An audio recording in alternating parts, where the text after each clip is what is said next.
With great power comes great responsibility. Compromise where you can. Where you can't, don't.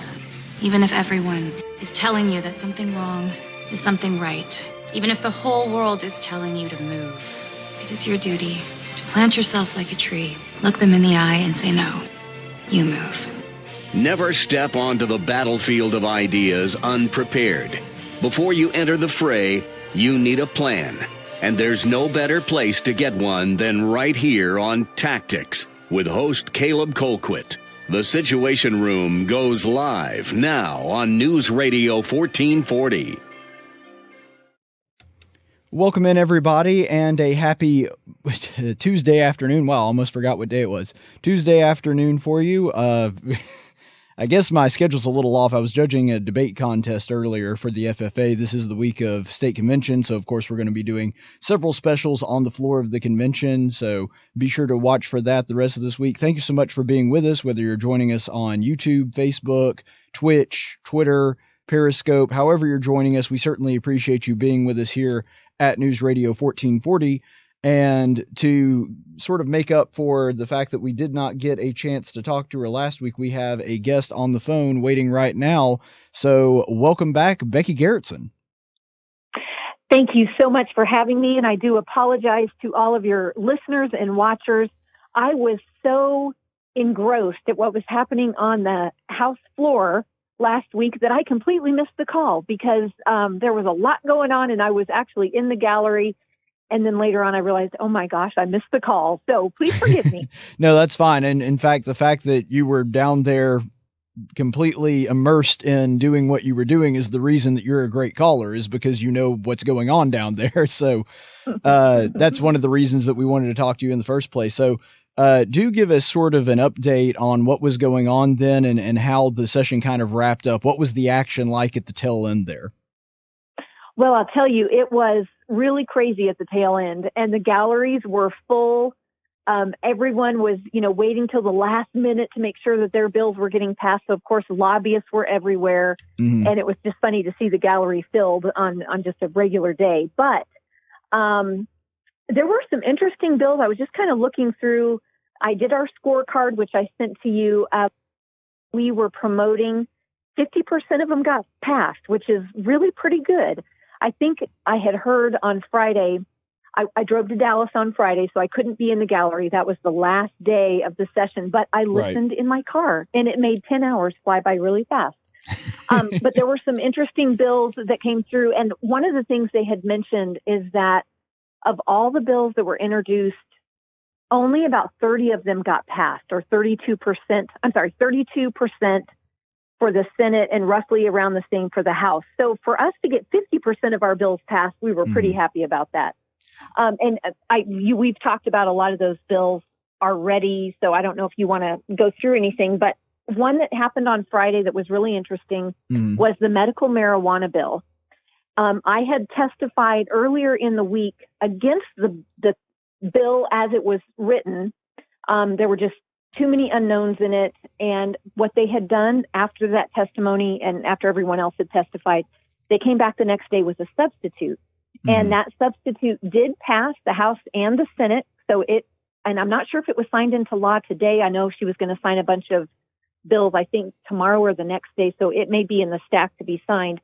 But basically what it does is it sets up a commission with a bunch of medical folks and some law enforcement folks that will start a commission in July of this year. And they will have several meetings and several different testimonies that are going to take place from family members and people who would like to be able to check out marijuana as a healing process. And then they will disband after the legislative session next year in 2020. So they will be making recommendations to the legislature when the next session starts. So I know that we're definitely going to have some more medical marijuana stuff on the, coming through the pike next year, but this is how they're going to do it. They're going to start a commission and start really looking at what's happening around the country and what is the effectiveness of this. And this makes us at Eagle Forum feel a little bit better. Right. That we're not just jumping into it blindly. We're actually going to have some debate and some real experts that are going to be on this commission. Well, one thing that was really interesting, the way you're describing is it sounds almost like, even though I'm sure this isn't technically the way they did it, it's just the way they crafted the law, but it almost sounds like the legislature was referring it to a committee. In other words, Yes. With legislation, They usually, if there's legislation that they feel that they need more information on, they'll actually create a special committee to look specifically into that bill. It kind of sounds like, I mean, it's not exactly the same, but that's sort of what they're doing with this commission. Yes, and that's a great way to think of it. That's basically what this is. And the governor, the lieutenant governor, the speaker pro tem, the speaker of the House, and the attorney general all get to recommend members to this commission, and they have to be, it lists out in the bill exactly, like one has to be a doctor of pediatric neurology, one has to be a doctor of oncology, one has to be pain management. Mm-hmm. They have a whole list of everyone that they want on that commission, which it's a well-rounded commission. It's going to be very interesting. Right, and I've never been somebody that was super passionate on the marijuana thing one way or the other, so I am interested to see what they find and kind of wanting to see where they would land on this, because I do think that it's something that does bear a little bit closer look. One thing that absolutely. One thing that I wanted to ask you about, and I know that we had talked about this very on the surface a little bit earlier, but what happened to that civil asset forfeiture bill?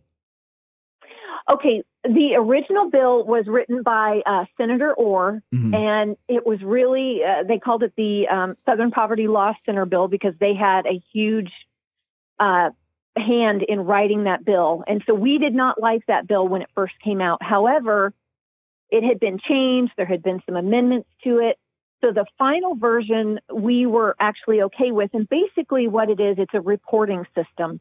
Alabama has not done a great job in the past with law enforcement seizing assets a little too often, and they were just kind of going a little crazy with it. So the DA's Association and another group of people, a large group of people, and Eagle Forum was part of that.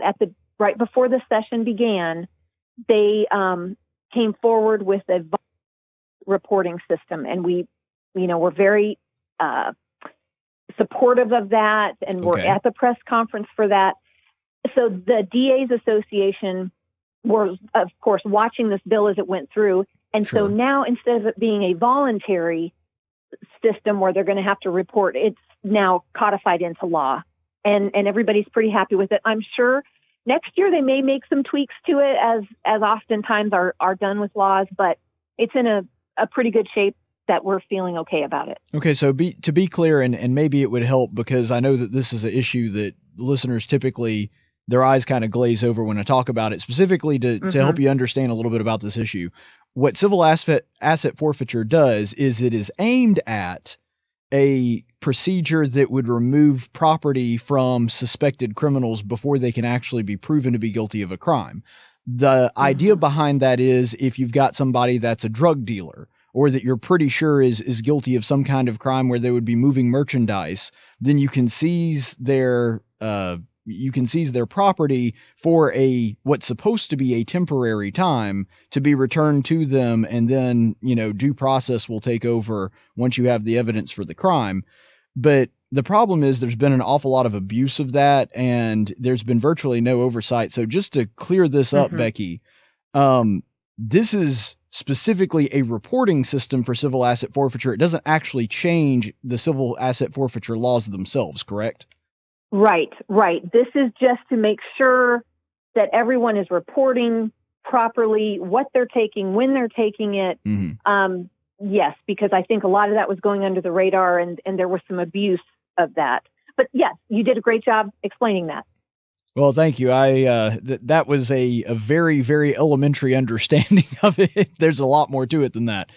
But nonetheless, this is a somewhat of a complicated issue. It's not necessarily a sexy story, but it's one that is really important because, there have been horror stories all over the country and in the state of Alabama. I'm thinking specifically of one couple that was just passing through the state, I think on their way to the beach, that just got pulled over, and because they happened to have a lot of money on them because they were traveling and going on vacation, they had this large sum of money taken from them by the local authorities, and basically just said, well, we'll give it back to you in an indefinite amount of time. Well, what are you supposed to do for your vacation at that point? And so that's just one story, but there were a lot of abuses of this going on. And I would personally rather see the civil asset forfeiture laws themselves changed, but I think that this is at least a step in the right direction, because at least if you can see it going on and you have proper reporting, there's at least a much better chance that the abuses will be caught and dealt with. Right. And I'm wondering if having this reporting system now in place as part of the law, that this will help them identify areas in the other laws that have to do with civil asset forfeiture. Okay, now we have a little better understanding how this is working. Then they know how to tweak those other laws to make them better. Yeah, hopefully this is one of those cases where sunlight is the best disinfectant, and I'm hoping that just that little bit of transparency is going to go a long way in fixing some of the abuses. Like I said, I'd rather the laws themselves change, but if that's not going to happen anytime soon, I'm at least glad that they're taking this sort of stopgap measure to at least get it a little bit under control. Do you know of any current abuses, like any cases that haven't been resolved that would sort of be resolved by this? I know that's kind of a stretch on the question, just wondering. I don't. And I was really hoping to have Barry Mattson, the executive director for the DA's Association, on your show last week. He was in the house with me at the State House watching the bills. And so when I realized I missed your show, I ran to find him and he was gone. He was in another part of the building. And so he would be a great one to have on to explain, because they do see the abuses and they do know what needs to be changed. And he's a good expert to have on. Well, we may try to talk to him about that later then, and thank you for helping put me in contact with him. So since we've kind of talked about those and some of the other laws that passed here at the tail end of the legislative session, I've got to ask you this question, because, of course, I know that y'all are thrilled that 50% of the bills that you supported wound up getting through, but I think this may be the more important question. Were there any bills that Eagle Forum Alabama was very much against that wound up failing that you can look at as a success? I have 8 listed. That we were really, now there were a lot that we were watching that we really didn't like, but we didn't lobby hard for them. We didn't really send out alerts or, anything like that. We were just kind of on the sidelines, but not really active. But we had 8 bills that we were active in trying to stop, and we stopped all of them but one. So that was good. And it was actually the medical marijuana one, and we're okay with the way that it passed. I mean, so we could kind of put it in if you go green, red, yellow, it could kind of go in the yellow spot that, we stopped the bad version of it or helped stop. I mean, we weren't certainly the only ones that were involved in that, but we know what you're saying. Yeah, so we had and one thing I've realized too, and this is kind of a no-brainer, but it's a lot easier to stop bills or kill bills than it is to pass bills. So, it is hard to get your bills passed. You have to really work at it, and you end up sometimes having to compromise so much that the bill you end up with sometimes isn't that great. So we were worried about that with our speech bill, our free speech bill, but actually it passed in pretty good shape, and so we're happy with that.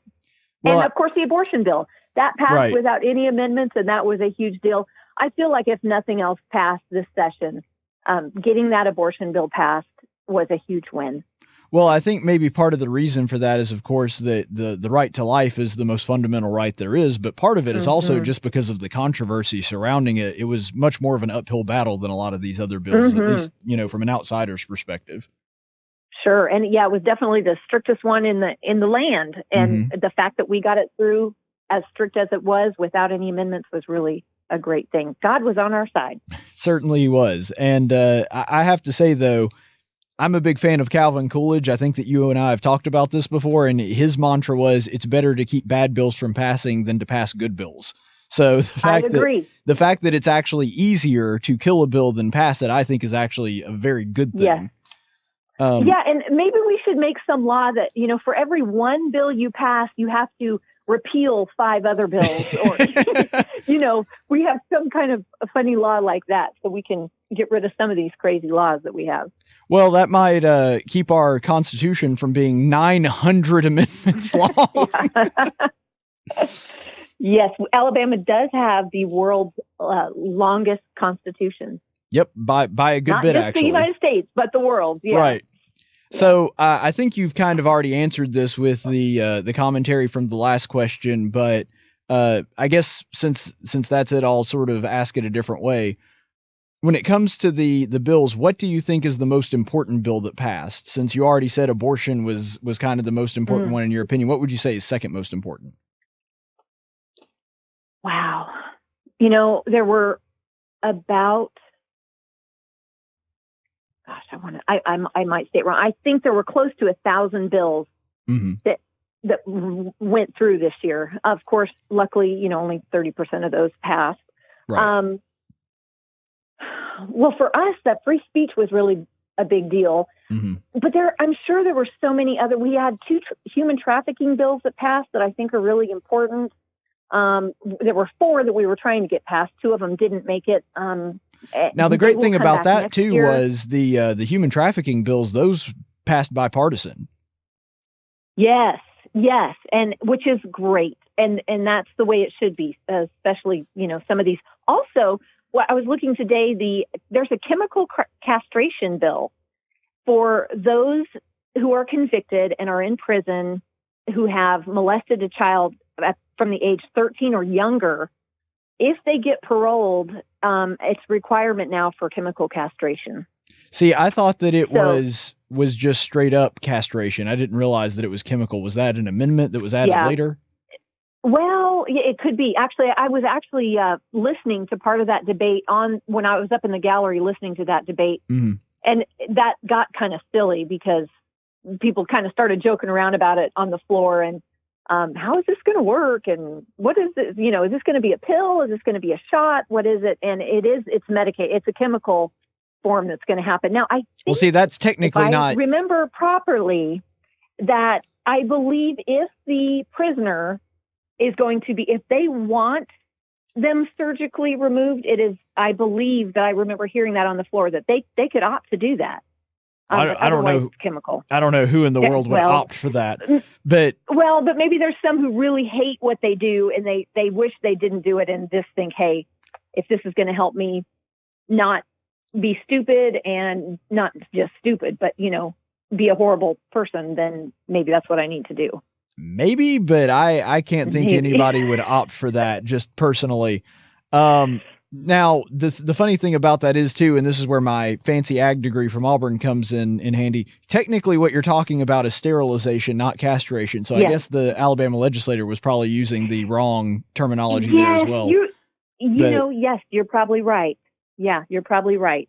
But anyway, they did say castration, but then maybe they did just mean sterilization. Yeah, technically that would be sterilization because castration is surgical. Yes, but and just to clear up if it's some chemical, maybe they'll just fall off. That's not how that works. Kidding. I know. I don't know. I don't know, but they are calling it castration. So yeah. Well, on that bill, just for some clarification, and correct me if I'm getting this wrong, based on my understanding of it, because a lot of people, once they read the headline, started freaking out. This is specifically men, and specifically men that have abused a child that is 12 or under and been convicted of the rape of a child under. So this isn't even just all rapists. This is specifically child rapists. Yes. And what I thought it was 13 years and younger. Well, again, it might have been amended. Right, I don't know. Yeah. Okay. But yes, that is correct. And it's only, they don't have to do that while they're in prison. It's if they get paroled. That's part of their parole process. Okay. Well, that's a different one then. Anyway. And speaking of parole, it's interesting that you bring that up. Wasn't there like right at the tail end of the session, there was something about reforming the parole board? Yes. And there was a huge, think about that. Connie Rowe is the representative who brought forth this bill to amend the parole board, where the governor would be appointing the parole board. I was in the hearings on these in the House and the Senate, and then there was a lot of debate on the floor. There were so many people against this. They had a lot of people that came to the hearings that they were in prison before. And it was very they were the majority of the crowd. And so when you're in those hearings, you're thinking, oh my goodness, this bill is never going to pass. And then the debate on the floor was very heated, and I did not read the bill. I mean, I just kind of followed along. I really like Connie Rowe. I think she's a great legislator. It sounded like a good idea. The AG's office was very supportive of this bill, but there was a lot of controversy and opposition against it. But it did pass in those last hours. All right. Well, it passed on Thursday. What were so essentially it was just the selection process of the parole board, which is by the governor now. Yes, that was the main thing. And that was the main objection, is that it was just going to be too political. I can That's kind what of, they felt. It's always a difficult thing when you're talking about appointments versus elections. And in this case, it wasn't. How was the parole board formerly put together? Was it elections? I can't remember, but there's only like 3 people on it. It was really, like I said, I didn't read the bill, so I probably should just shut up because I'm probably just going to confuse people more. But all right, but yeah, nonetheless, I did want to know the fate of that, because I know that affects a lot of people and a lot of families in the state. Not just the families of the people who have been convicted and are in prison, but also the families of those that, of course, have been the victims of the people in prison, and they want to feel safe and feel like justice is being served as well. Yeah, and part of the impetus of this bill was, and you may remember, there was a man that was released. I want to say he was up in Huntsville. He got out on parole, and then just a few days later went and killed 3 people. Yeah, and he kind of slipped through the cracks. The parole board didn't do well. There was a big fight in the hearings about whose fault it was. Right, but, I'm sure he had over like 600 violations while he was in prison. So how in the world did he get paroled? Well, somehow his paperwork just kind of fell through the crack, and this bill was going to help fix some of that stuff. So people that shouldn't get out won't get out. Well, it's a noble intention. We'll just, unfortunately, like a lot of other things in government, have to wait and see whether or not it actually pans out. Was there anything else this legislative session that you want to just kind of end on or conclude with? Well, one of the other things, and we talked about this several weeks ago, I have not read the budget, but we did the largest ever education budget in Alabama. Don't know that that's such a great thing. The more you throw money at a problem doesn't mean it's going to go away. Right. That kind of frustrates me. But then again, I'm a homeschool mom, so I'm kind of, Well, I bet it really frustrates you because that's more money you're spending on a system you're not using. Yes. Well, and a system that it just seems to be a complete failure all the time. Not a complete failure, but, is not doing well. There were some bills that were passed that are hopefully going to make education better, but they say that every year. So, again, we'll wait and see. But that was a historic thing that happened by passing the largest. We're up to $7 billion now for our education fund. All right. Crazy when we come in at 49th in the nation. But yeah, believe me, I understand the frustration. But yeah. All right. Well, if there's nothing else, thank you so much for being with us and helping us cover the action going on in Alabama's Congress this year. It's been a roller coaster ride, that's for sure. It has.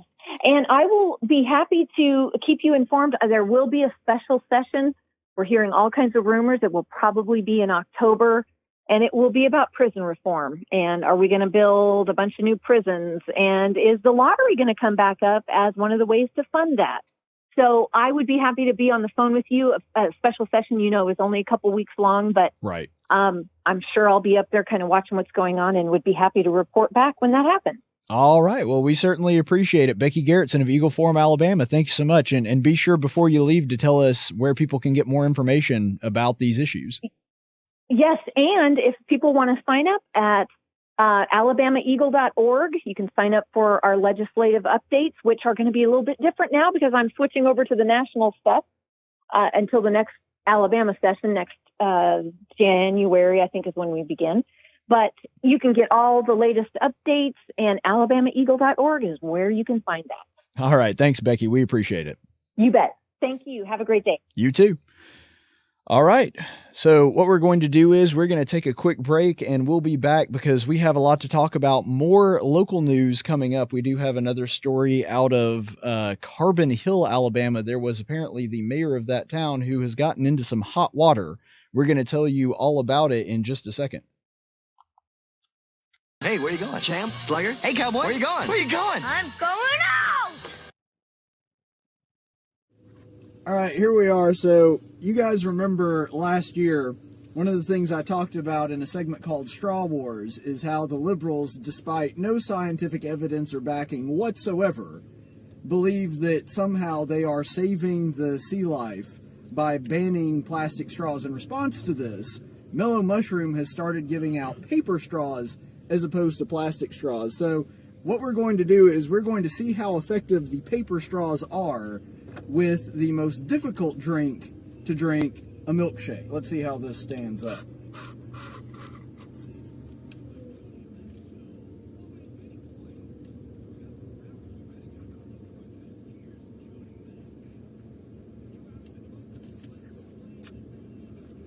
All right, so first of all, I got about 2 sips out of that, and the paper stuck to my lips. This thing does not work too well.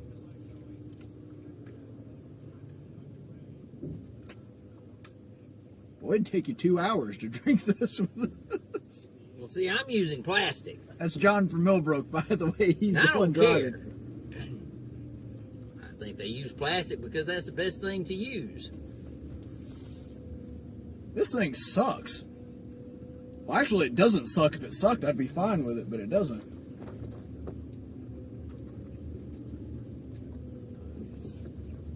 This milkshake will melt before I finish this. All right. Experiment over. It's biodegradable. All right. We're going to fix this now. There we go. Good old petroleum-based plastic straws. Hallelujah. Hallelujah. Oh, that's so much better. I got a question about this. Oh yeah? With the paper, aren't they concerned about the trees, having to cut down the trees to make the straws too? Is that not a... Well, that's one of the points that I made. It doesn't matter what you make the straw out of. You're expending some kind of resource. Well, yeah, because we all live here. Well, that's what I'm saying. Like, it doesn't matter what you make any product out of. You're expending some kind of resource. Mm-hmm. And that's true of straws or anything else. Well, I tell you this.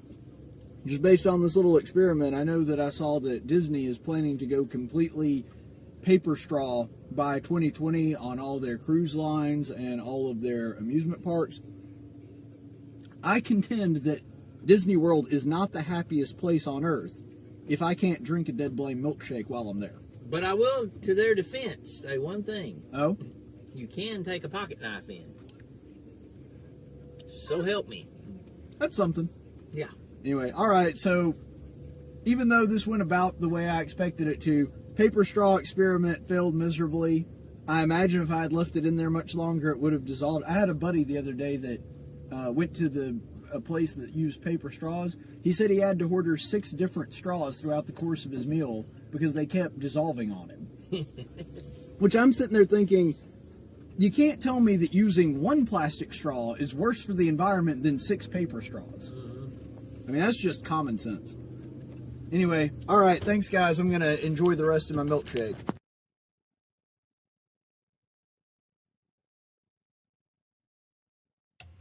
And welcome back, everybody. Thank you so much for being with us. And I am actually going to be going to the Biscuits game before too long here, so we're just going to do a couple more stories, Chaplain's Report, and then wrap it up, because I have a Biscuit game tonight. For those of you who are unaware or need something to do tonight, which, you know, might be quite a few of you, since the Biscuits are right here in town. I don't remember who they're playing, but I mean, the baseball is always high quality here at Double A, especially since the Biscuits have been doing so well this season. But be sure to check that out. It is FFA night. It's actually technically Ag night. It used to be FFA night. Now they're just calling it Ag night in general and have Alpha over and all the other organizations, but should be a really fun event. And if you want to check, if you want to come by and meet me, I'm going to be there. I'll be there in the audience. I'll probably be in the press box for a little while, but I will be there at the stadium. So if you want to come by, talk baseball or politics, just let me know. I'll be there. Now, one thing that's important to know about this story is it is a primarily a local story. You're not going to see this in the national news, but I contend if the national news catches a whiff of this, then it would not surprise me if they blow it up into a national news story. Now, I would like to think they wouldn't do that, but honestly, I really would not put it past them. And you'll understand why when you hear the nature of this story. Mayor of Carbon Hill, Alabama, a guy named Mark Chambers, he posted a viral meme, which was very low quality, had very poor graphics, and that's the reason that I'm not going to show it to you. But essentially it said something to the effect of, what we're doing is, here it is. I can actually read the meme because I didn't want to show the graphic just because it's so horrible, so poorly edited, so pixelated and just thrown together. I know that I'm getting off on a side note here, but it really bothers me when people don't do well with their graphic design. But anyway, so this is what the meme said. Quote, "We live in a society where homosexuals lecture us on morals, transvestites lecture us on human biology, baby killers lecture us on human rights, and socialists lecture us on economics." Well, that's all true. I mean, each of these categories do lecture us on each of those things, even though they really have no standing to do so.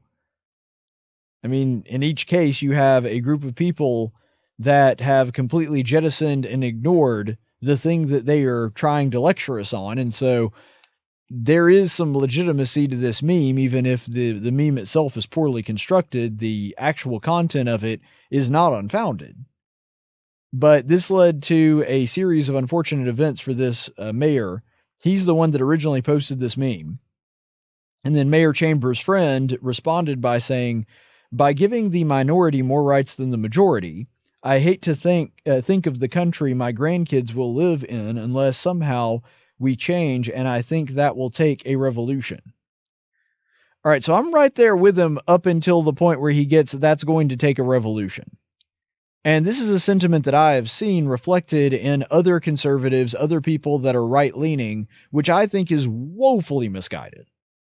And the reason for that is, if you're thinking about the revolution, there has only been one successful human revolution that did not end in anarchy and tragedy and all kinds of innocent people being killed for absolutely no reason whatsoever. And it's the American Revolution. The American Revolution is the only one that actually worked the way a revolution is supposed to work. And the reason for that is that they went through every single possible legal channel to change the system and were met with scorn and really intentional sabotage by the government that they were petitioning to change or to give them some kind of representation. They tried over and over again over the course of really 2 decades and got nowhere.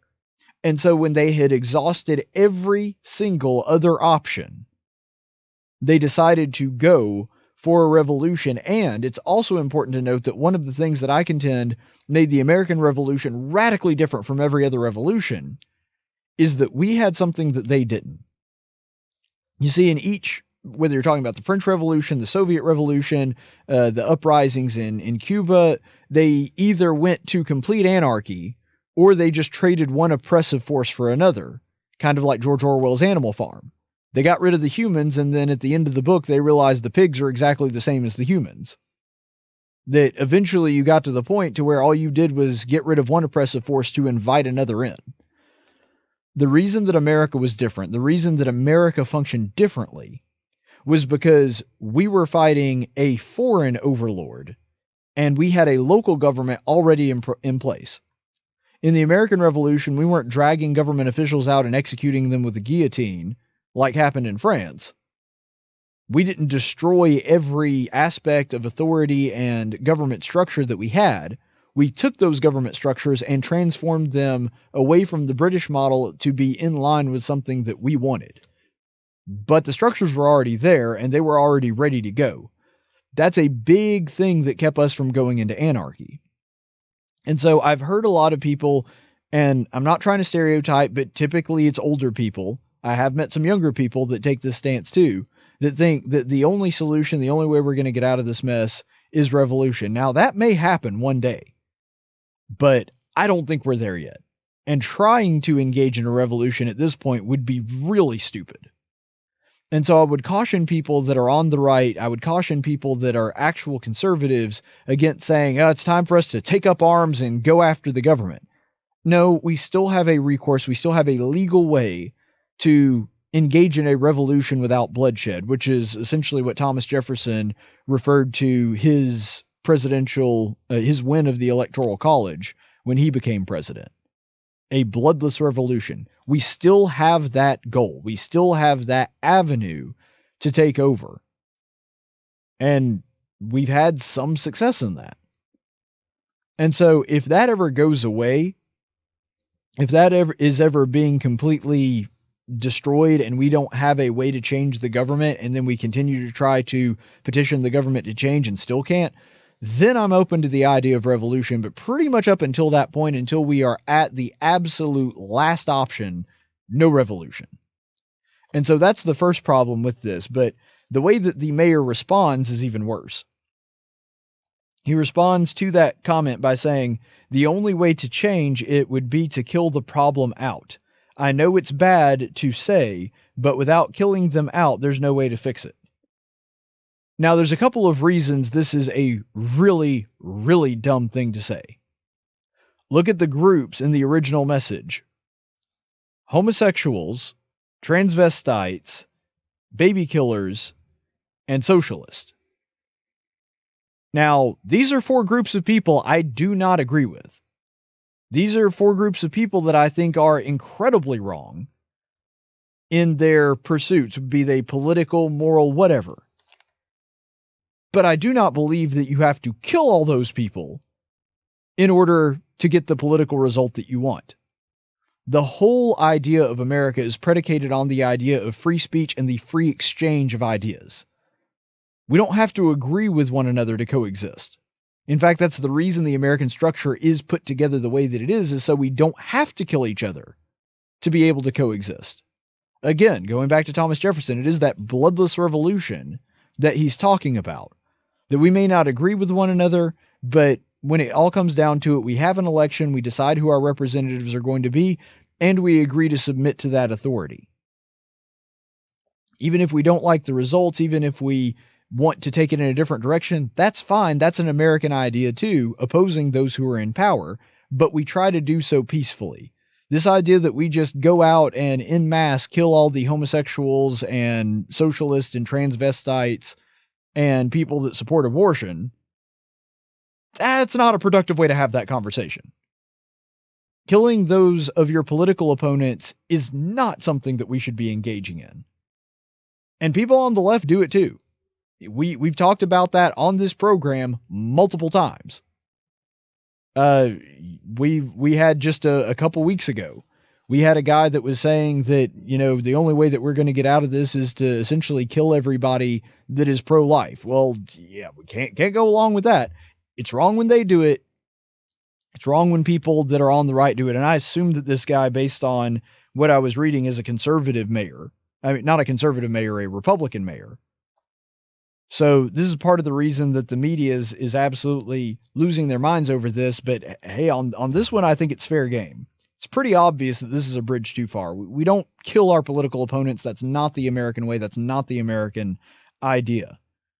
And another thing that bothers me is this is also grammatically incorrect. Kill the problem out? I don't know. It is kind of funny though, because this hits every bad stereotype of older people posting on Facebook. And I know it's a stereotype, so it's not fair and it's not true in every circumstance, but you have to admit, a poorly worded graphic that's weird and pixelated and not crisp looking, having that meme up there and then having this response and then having a grammatically incorrect response that talks about killing people, that's kind of a stereotypical angry old person on Facebook. And I know it's a stereotype, but occasionally the stereotype is true. And this is a case where he basically hits every stereotype about old people on Facebook, unfortunately. But another thing that's important to point out is he says in this statement, he says, well, I know it's bad to say, but if you know it's bad to say, don't say it. If you know that it's morally incorrect to say something, don't say it.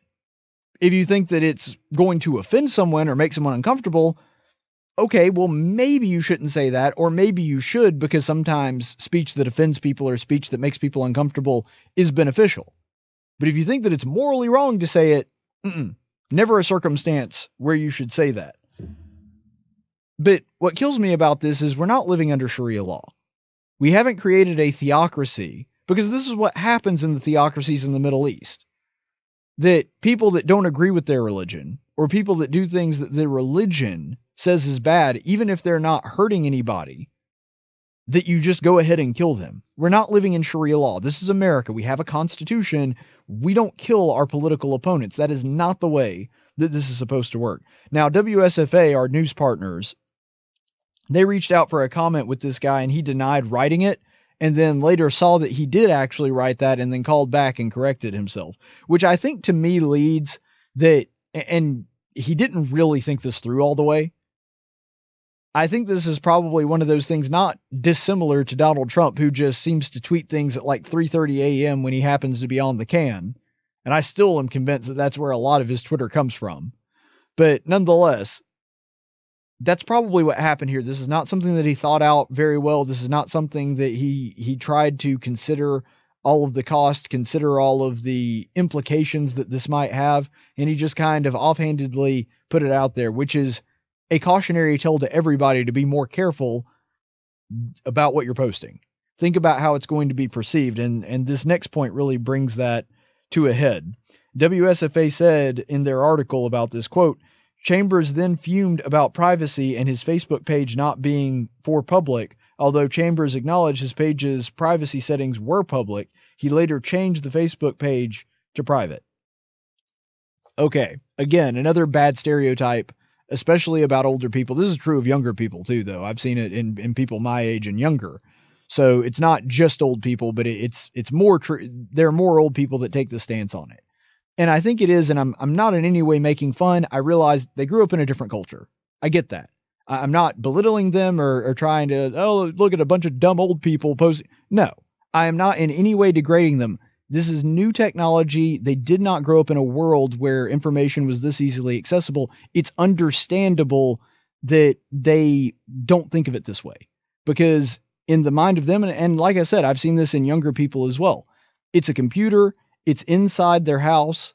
And because of it, they think of it as kind of their private journal. Or if they are responding to a message that a friend sent them, they're responding to a comment that a friend gave, they treat it as though they are speaking directly to that person and to that person only. Nothing on the internet is private, period, end of discussion. Do not post anything on the internet that you would not feel comfortable saying on a crowded street corner where everybody could hear you. I mean, we all know this. If we're sitting in a restaurant, it's crowded, and we know that there are people around us that can hear us, we talk differently. Even if we're talking directly to a person that is sitting across from us, we speak differently and acknowledge that that conversation is not, there's not an expectation of privacy, which would be the legal standard. Facebook is a broadcast medium. I am broadcasting on Facebook right now. I'm very familiar with this. Facebook is a broadcast medium, so anything that you would not say from a megaphone on a crowded street corner, don't say it on Facebook.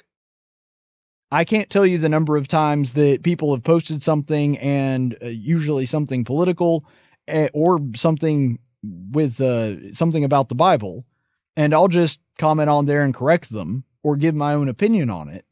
And they'll say, why would you do that? Why are you arguing with me on here? I didn't put this up here to argue with people. Well, if you didn't want people to challenge you on it, you shouldn't have posted it on Facebook. And I remember I even got into an argument with one girl that was saying, well, my Facebook wall is just for me. Yeah, that's not how a Facebook wall works. If you want it to be just for you, then set it to where only you can see it. You can do that. That is a possibility in your setting. But you should never post anything to Facebook. You shouldn't do if you want to rant, and you want to rant in a private way where nobody will argue with you, either do it to yourself in your room, record it, or write it down. But don't post it on Facebook, because that's not the purpose of Facebook. It is a communication venue where lots and lots of people can see you. And in this case, where anybody can see you. And so this mayor, the idea that he's saying, well, it was a private message. Well, first of all, it's Facebook. You should have enough sense, especially as a public official, to realize that Facebook is a broadcast medium. And secondly, would it be okay for you to have said privately to a friend, well, we're going to have to kill all the gays, the transsexuals, and the baby killers and the socialists. We just got to kill them all. No, that doesn't change the moral value of your statement. Your statement is still wrong. Your statement is still reprehensible. The fact that you can't get all bent out of shape about people talking about it just because they happen to see it on Facebook, especially because Facebook is a private place. But even if it was private, Facebook is a public place, but even if it was private, even if you said that privately to somebody and then that person published that, it still doesn't change the moral value of what you were saying. And so this is about as bad a weak sauce argument against this as you can possibly get. And what ticks me off is people like this guy. People like this guy give fodder to the left, which is constantly criticizing the right for being somebody that just hates people and wants to get rid of all the gays and get rid of all the people that disagree with them. This guy gives fodder to those people.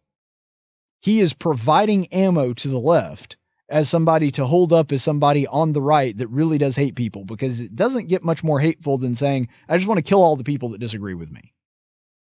Now, let's take it in its proper context.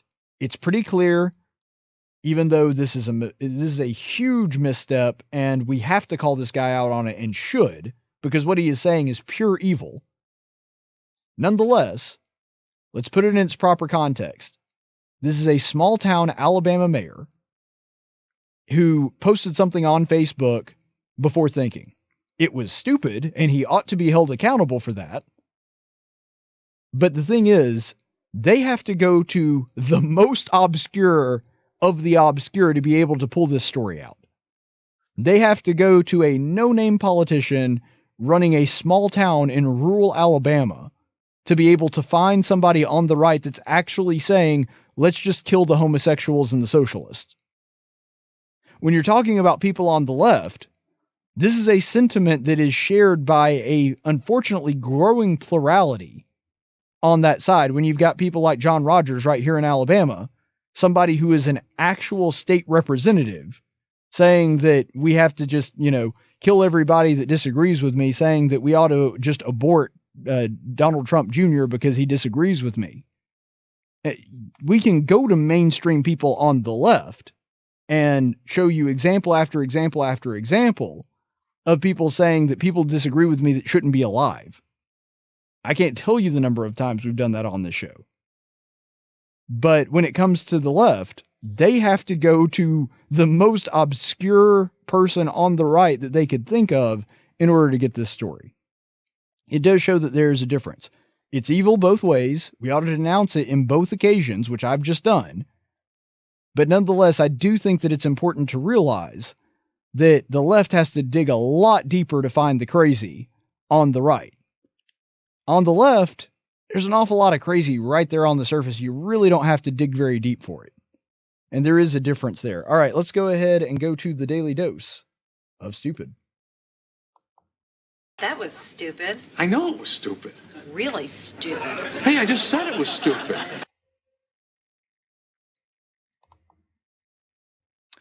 Okay, for today's daily dose of stupid, and it is stupid, but I I can't get enough of it. I just enjoy this so much. You may recall that a while back, Bob Francis O'Rourke, some people call him Beto. I don't know which people, but people. Anyway, Bob Francis O'Rourke, who was running for president of the Democrat Party, he had to actually stop campaigning because he lost his turtle. Which, for skater boy Bob O'Rourke, who's basically just one big old frat bro, it was really traumatic for him. He's like, dude, I've lost my turtle and stuff. I'm super bummed about it. Anyway, so Bob Francis O'Rourke has to go back home to find his pet turtle, Gus. And, we like to be helpful, regardless of what side of the aisle you're on here at Tactics, in News Radio 1440. Even though we may argue with you, we still want to help out. And so, Bob Francis, we found your turtle. Here he is. We have located your pet turtle. Ready, bud? Dude. So anyway, that's Bob Francis O'Rourke's turtle. You'll remember that Bob O'Rourke, he did that whole thing where he was skateboarding through a drive-through. So skater boy Bob O'Rourke, there's your turtle. We found him. Which, by the way, I owe Bob O'Rourke an apology. I do. Because you'll remember when this story first broke, I was making fun of him like, how does anyone lose a turtle? It's the slowest animal on Earth. How can you not keep track of a turtle? Well, see, if I'd only known that the turtle shares his owner, Bob O'Rourke's affinity for skateboards, and that he just skateboards away, okay, you have to admit that turtle was moving pretty fast for a turtle. And so maybe if he had his little skateboard, I can understand how the turtle got away from him. So, you know what? I'm not too big to admit that I was wrong. Bob O'Rourke, I'm sorry. I apologize. Your little skater dude turtle obviously was quick enough to get away from you. Most turtles are a little velocity challenged. This one clearly was not. So, you know what? I'm not too big to admit that I was wrong. I owe you an apology, Bob O'Rourke. I'm sorry. Now let's go to the chaplain's report.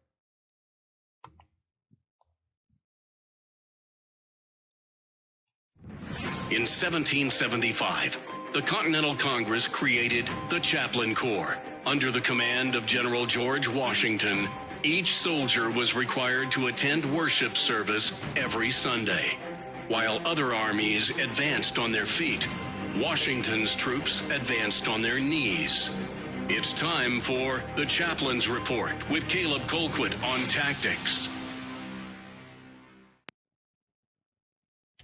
Chaplain's Report today does come from the book of Daniel. We're going to continue our series on Daniel, and we've moved out of the prophecy phase for right now, and we've moved on to Daniel chapter 9, where David is really giving this impassioned prayer to God, and this takes place a little bit later than the passages that we've been looking at, but not quite as late as the story of Daniel in the lion's den, for example. So here in Daniel chapter 9, verses 3 through 6,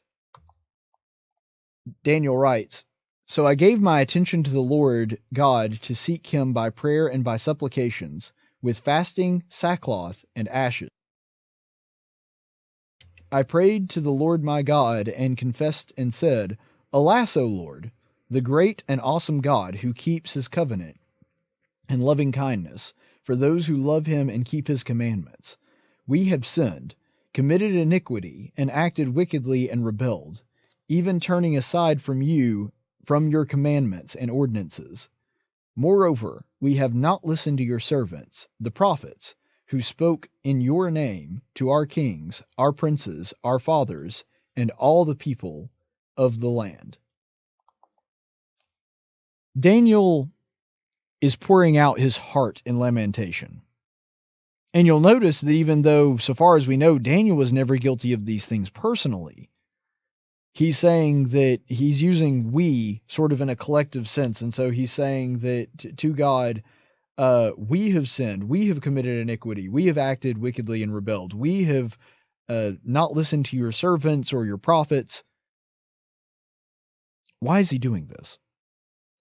Because I don't know about you, but whenever I'm in a group of people, even if that group of people is acting incorrectly, I want to distance myself from those people. I don't want to refer to anybody, especially not God, as being a part of that group that is disobedient to him.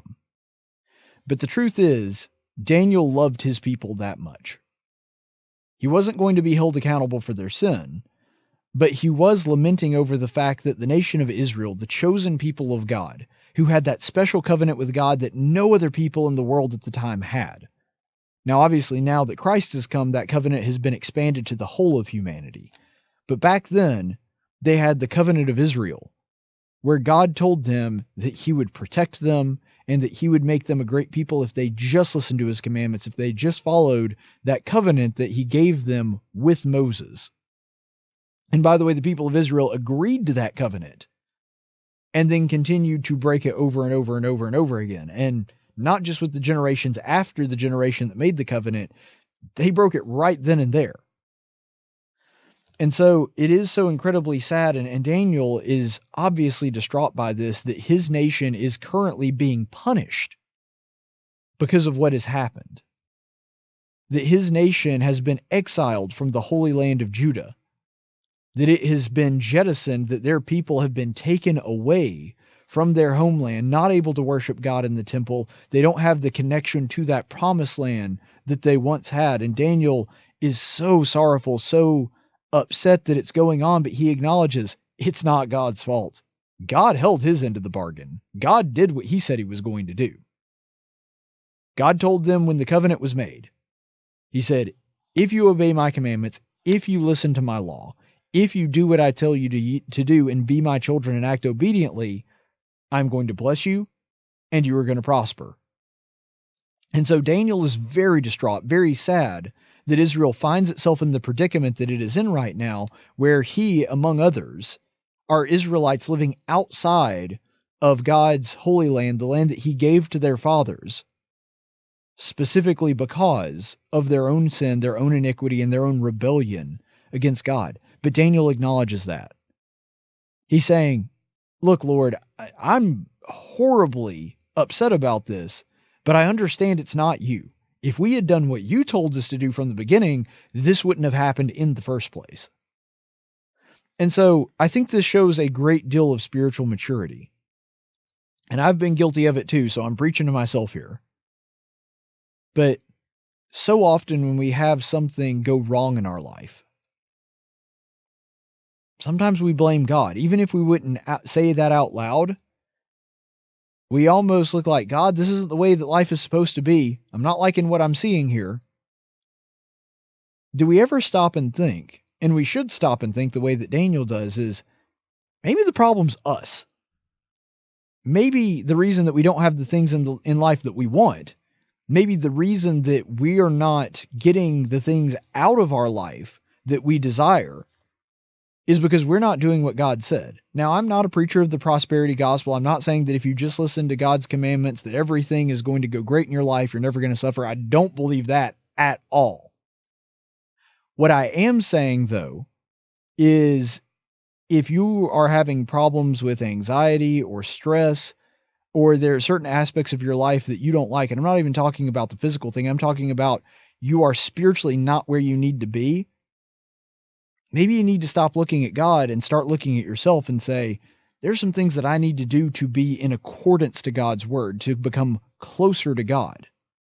And maybe by building that relationship, that's going to improve my spiritual status. That's going to improve where my soul is and bring me closer to a relationship with my Father.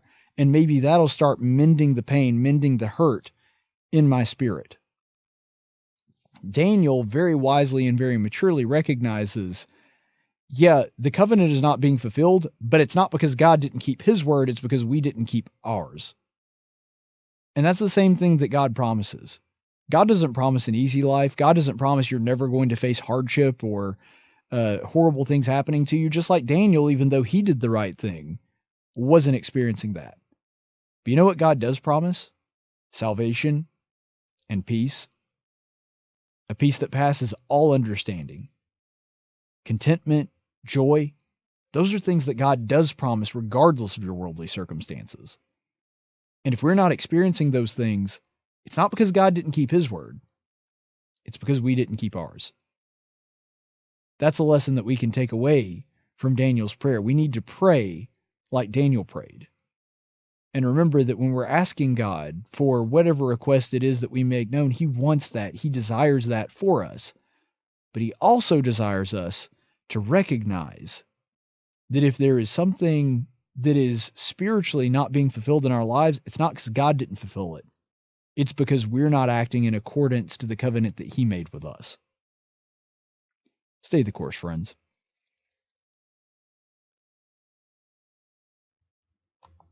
Tactics is a production of News Radio 1440 and Cumulus Media Montgomery. Any opinions expressed on this program are those of the host and do not necessarily reflect the opinions of Cumulus Media. The theme song for Tactics is 6 Foot Town by Big and Rich. Graphics by Jessica Dawson. Broadcast studios provided by Cumulus Media Montgomery. Location studios provided by the Dalraida Church of Christ. Copyright 2019.